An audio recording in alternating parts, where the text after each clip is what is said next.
ইস, যদি আবার সেই ছোটবেলায় হারিয়ে যেতে পারতাম তাহলে কতই না ভালো হতো। লাল টুকটুকে একটি ড্রেস পরে মায়ের হাত ধরে পুরো শহর ঘুরতাম। যাই হোক, দেখতে দেখতে তো ঈদ চলেই এলো। আর একটু দেরিতে হলেও আমি কিন্তু ঈদ শপিং শুরু করে দিয়েছি। আজকের ভিডিওতে তোমাদের সাথে শেয়ার করার চেষ্টা করব যে এই ঈদে আমি কি কি শপিং করলাম। সো হ্যালো এভরিওয়ান, আসসালামু আলাইকুম, this is me Sawda and welcome to my another video. প্রথমেই হচ্ছে কি আমরা বাচ্চাদের শপিংটি আগে করতে চেয়েছিলাম, অর্থাৎ মান্না এবং মাহফির, কারণ আমাদের বড়দের তো শপিং করতে অনেক টাইম লাগবে।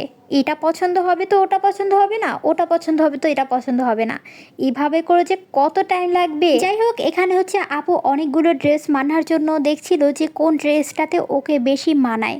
তবে দুঃখজনক বিষয় হচ্ছে মান্নার একটা ড্রেসও ভালো লাগছিল না।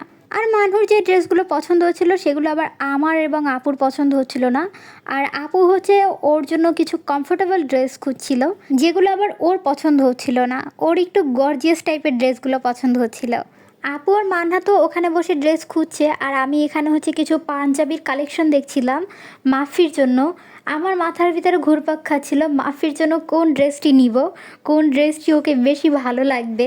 আর বিশ্বাস করো, বাচ্চাদের ড্রেসগুলো দেখে আমার মাথা তো পুরোই খারাপ হয়ে গিয়েছে, কারণ বাচ্চাদের ড্রেসগুলো এত সুন্দর ছিল, যেটি দেখে আমি মনে মনে ভাবছিলাম, ইস, যদি আমি আবার ছোট হতাম তাহলে কতই না ভালো হতো। তাহলে আমার মা সেই ড্রেসগুলো আমাদের দুই বোনকে কিনে দিত, আর সেই ড্রেসগুলো আমি পরে টুকটুক করে ঘুরতাম, যেটি আমার বাবা অবাক হয়ে তাকিয়ে তাকিয়ে দেখতো। শপিং করতে এসে আমার কি মনে হচ্ছে জানো তো, আমাদের জন্য এখন আর ঈদ নেই, ঈদ হচ্ছে শুধুমাত্র বাচ্চাদের জন্য। আমরা অনেক বড় হয়ে গিয়েছি।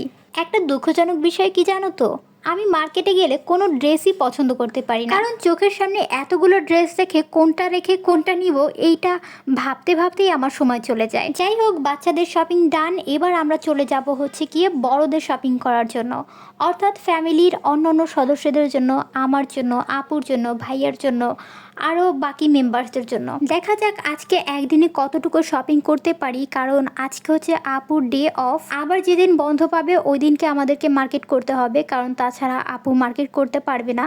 আসলে অফিস থেকে আসার পরে আপু এতটাই ক্লান্ত হয়ে পড়ে যে তখন আর তার শরীরে সেই এনার্জিটুকুই থাকে না যে আবার শপিং করতে বের হবে। এখানে দেখো কত সুন্দর সুন্দর শাড়ি, আমার তো ভীষণই পছন্দ হয়েছে।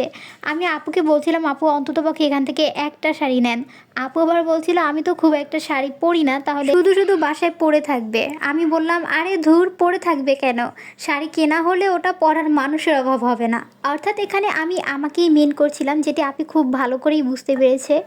আমি বিশ্বাস করো, আমার এত ভালো লাগে শাড়ি। শাড়ি হচ্ছে আমার ইমোশন, এটা নিয়ে কোনো কথাই হবে না। শাড়ি এবং চুড়ি, তবে দুর্ভাগ্যবশত চুড়ি আমার হাতে লাগে না, আমি হচ্ছি বেসাইজ, তাই আমার হাতের চুড়ি পাওয়াটাও অনেকটা টাফ, দোকানে থাকেই না চুড়ি। তো এখান থেকেও আমাদের শপিং হচ্ছে ডান, আমাদের কাপড় কেনা কমপ্লিট।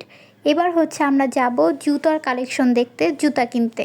তো জুতা নেওয়ার জন্য এসেছিলাম হচ্ছে বাটায়। বাটার জুতাগুলো অসম্ভব সুন্দর ছিল। এখানে হচ্ছে প্রথমে মান্না মাফিরটা নিব, দেন আমাদেরটা নিব।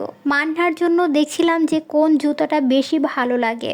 আর ওই যে দেখেন বেচারি আপু নিজের জন্য জুতা খুঁজছে, তবে মন মতো কোনো জুতাই পাচ্ছে না। অনেক খোঁজাখুঁজির পরে আপু একটি জুতা নেয়, তবে অতটাও ভালো লাগেনি, তার মনের মতো করে পায়নি জুতা।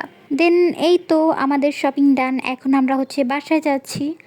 আর আমি আমার শপিং এত তাড়াতাড়ি দেখাচ্ছি না, তাহলে তো ঈদ চলে যাবে, তাই না?